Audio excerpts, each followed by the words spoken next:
Hello everyone, welcome to Ballan Parkway 00 gauge layout extension project part 33. Not done a few updates for a while because of the summer months, but done some more work recently, and I've had some acquisitions from a layout that was dismantled. So this is the first part of that, which is the buildings. The next one's the rolling stock. So there's two videos coming up in the next few weeks, so enjoy. Thanks for watching. Okay, to start off this video, what I've done here, I'm reassigning this site here. It's a children's play area, and I'm taking out all the swings and slides and benches and things like that. These are very plasticky. It's from Fowler. I don't think it's very good really. Looks like it's come out of a Kinder egg. It's just poor quality. So this is all going. The benches I'll use somewhere else.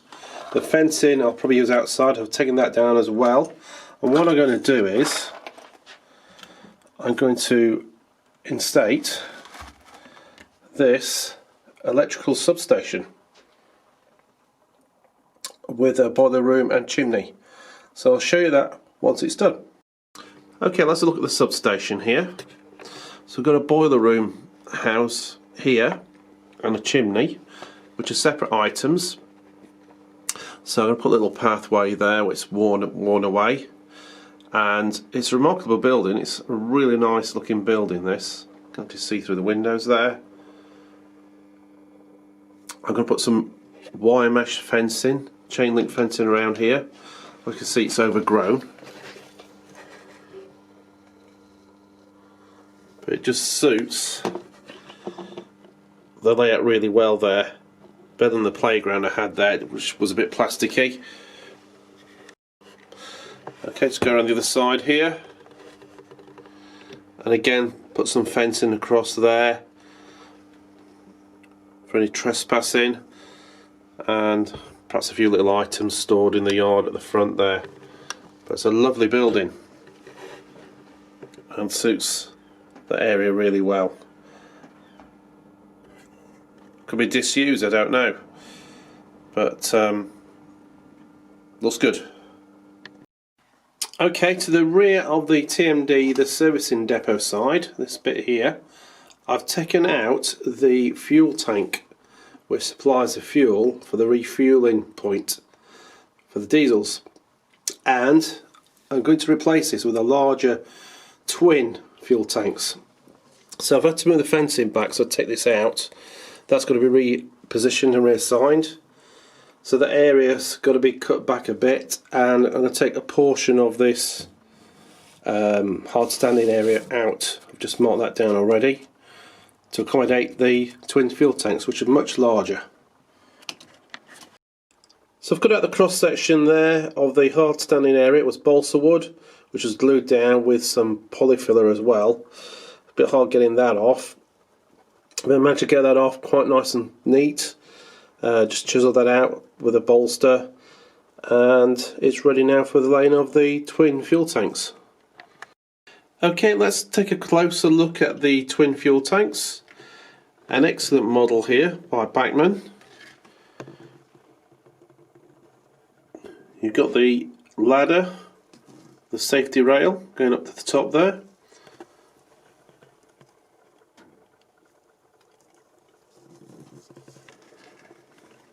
And you've got various piping coming out of there, outlets and inlets, which may extend around the back of the shed towards the fueling point here.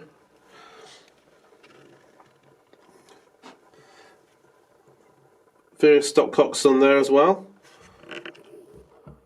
You've got some steps which goes over the bunding and into the bunding, which you have to glue down yourself. Comes separately. Great model. It's weathered as well, really well. See the grind marks at the bottom where it's rained. Okay, back to the servicing depot.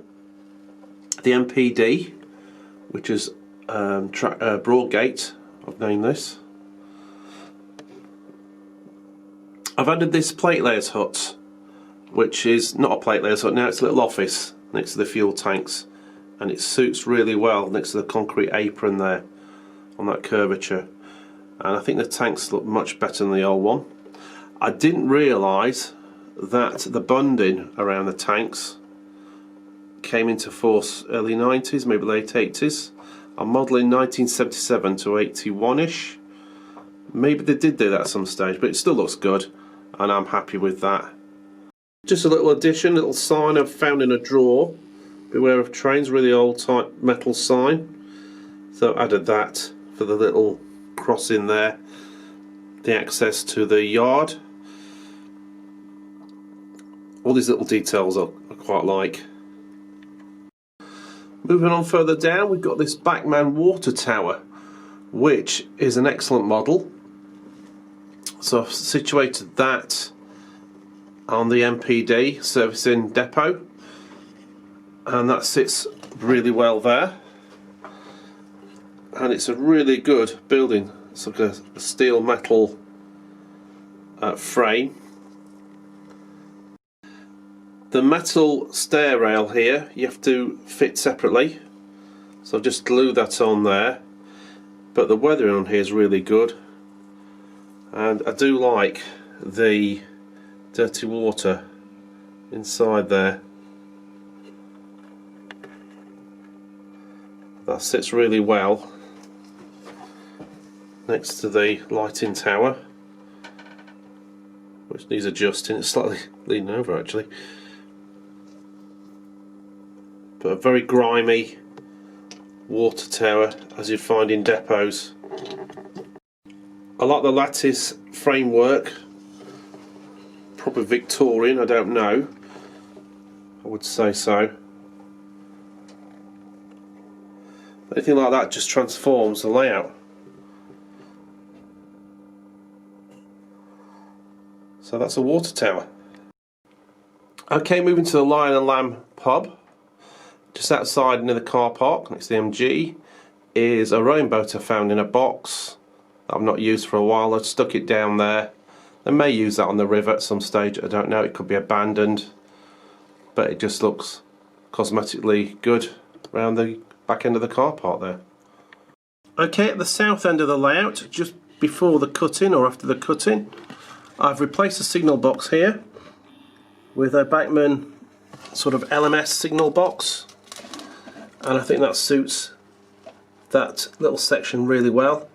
I'm going to put some detailing in there, and also put some lights in there as well. It's a nice little model actually. It fits in really well there. So the old signal box has gone outside, which I'll show you later. So that's what that signal box is there for the junction. So I need to get the correct signal for that, for the down line. We've got down here the up line, which is fine. Okay, I'm at the tattly end of the layout. So you've got the spur going off into the private Blue Circle cement yard with the plant down the bottom there. Now, not sure what signal I should put down there. I think it's a ground shunt signal to indicate to the driver that clearance is available to go into the yard. If you could update me on that, any comments, I'd appreciate it. I thought about putting an aspect signal with a feather, but I think that's wrong for a private siding because you've got light further up the track there. And this is the opposite end. So coming out of the yard, I probably need another ground signal, shunt signal, placed around there somewhere, probably about here. Okay, just show this radio TV transmitter.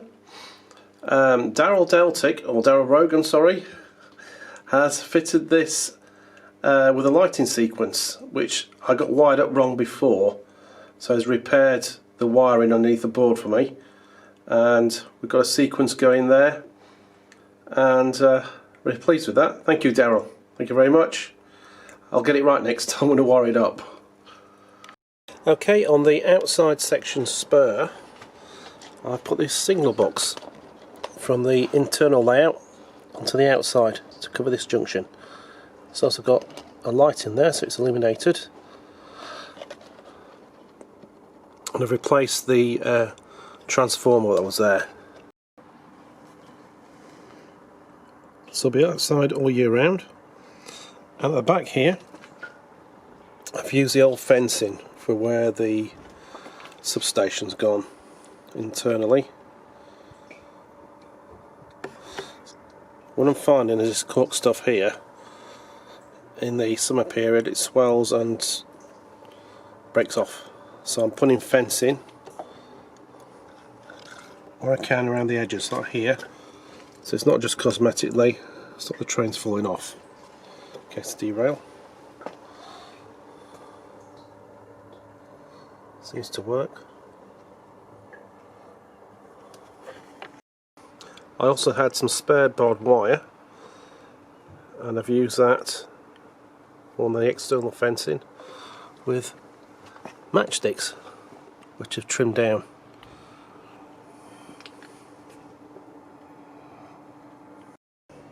So eventually we're replacing all the cork with this Pico fencing here as time progresses. Again, there's more to do than the far end of the outside extension. Not use it for a few weeks,